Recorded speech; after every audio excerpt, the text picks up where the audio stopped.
Okay.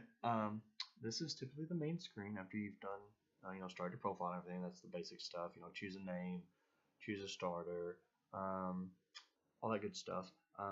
Typically, when you get range of Pokemon, you have a thing here in the icon. The grayed out ones are either ones you haven't caught, or they're ones you haven't caught yet. Now, if it's shaded in, you either ran into it and it ran away, which typically happens only when you're higher levels. Typically about four, level 4 or higher, maybe, roughly. uh, or these if you caught them. Obviously, the step thing, this is basic. You can kind of see it. 3 steps means it's very, very far. No steps means it's in the area. 2 steps means it's pretty close. And, 1 step means it's very, very close. Uh, again, I'm not an expert. My theory is if you follow one on the list, say I was trying to get closer to what is grayed out but would be a Rattata there in the corner. As I would get closer, it would move up, or let's just do Pidgeotto since there's less of those. Pidgeotto would get closer up on the screen as either the steps progressed or sometimes not, just that you're getting closer, you're kind of in the right direction. And if it gets farther down the screen, addition to could be, the Pokemon get added because you might just have 3 on here and then 4, 5, 6 as you get more or more Pokemon. Go in different areas, lakes, forests. I recommend staying away from forests because ticks though. I've gotten a couple. So on. Mostly cities. The less rural, the more Pokemon.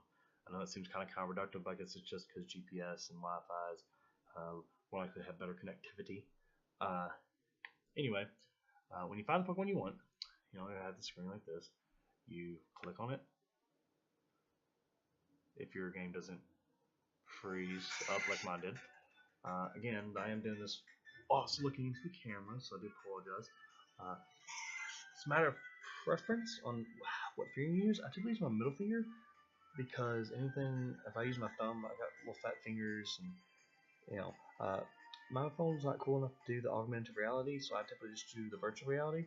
There's augmented reality, which show it like that's why you've seen like the things on Facebook with the stripper's ass and the dead rat next to a Rattata type stuff. It's pretty fun, but apparently some people think you're trying to take pictures of them if you're out in public. So be careful. Don't want you to get fucking sucker punched over trying to catch a Pikachu or whatever. Anyway, take your finger of preference. Wait for the circle to get as small as possible. The Pokemon will, as you just seen, will try to do stuff like that. That if you were throwing the ball and it was going to hit, it wouldn't connect. It would deflect it. They would jump up sometimes. Certain ones will, or all of them. They'll try to jump up. I think on augmented reality they move more, like side to side and stuff. This will pretty much guarantee it'll stay on your camera. And you want to try to wait until it's as small as it can. The circles, as you get higher level, you'll notice they change colors. Yellow means it'll be kind of difficult. Then there's orange, which means it'll be a little bit more difficult than green. Green's the easiest, and red is the absolute hardest. You wait for it to get small, and okay, that was a bad throw again. Apologize. It's very awkward positioning. Different.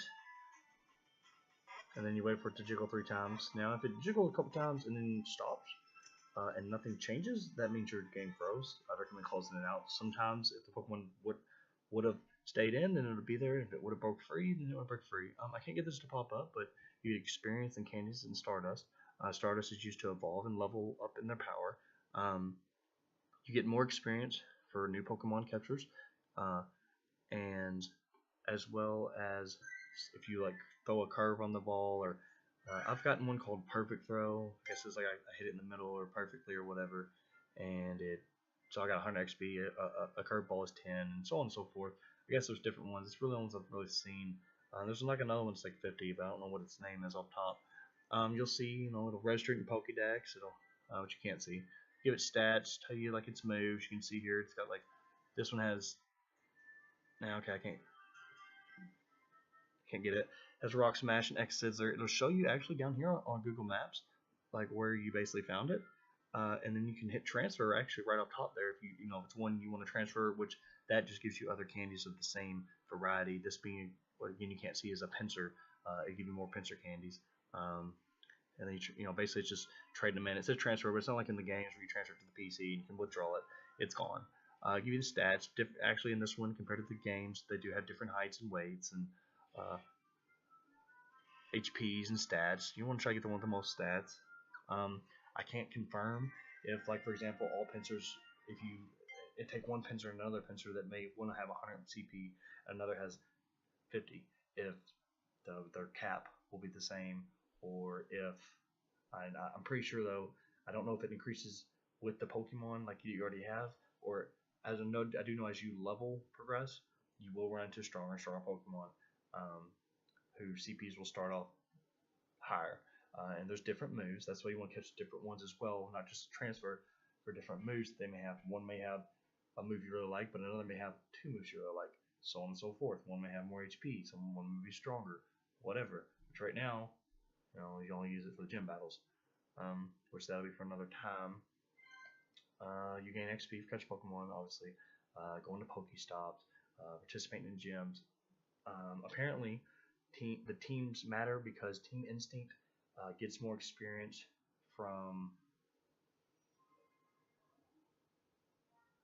leveling, I believe, or leveling up your Pokemon, or like getting them stronger. Team Valor, I believe, gets more experience from capturing Pokemon, and Team Mystic gets more experience from evolving Pokemon. Or it might be one for hatching eggs. I don't know. Anyway, that's basically it. Just depends. You get more experience for other stuff. That's why the teams matter. That and for the gyms. As you level, you get items for free. Pokeballs is how it pretty much starts out. Then it progresses to potions. And eventually you'll be getting berries and Pokeballs and all kinds of fucking shit that you can use. Incense or yeah, however you say that. A lure module you'll eventually get. Berries you can use in combat to make a Pokemon easier to catch. This stuff's pretty self-explanatory. Don't quote me again, but there's that little red compass in the corner. Yeah, I feel, in my personal opinion, that it shows you the general direction of where Pokemon are going to be that are nearby. And oh yeah, just other than that, just watch where you're going. Don't be stupid and drive while doing it, and be safe. And don't try to go out at night because apparently the robberies are real and stuff of that nature.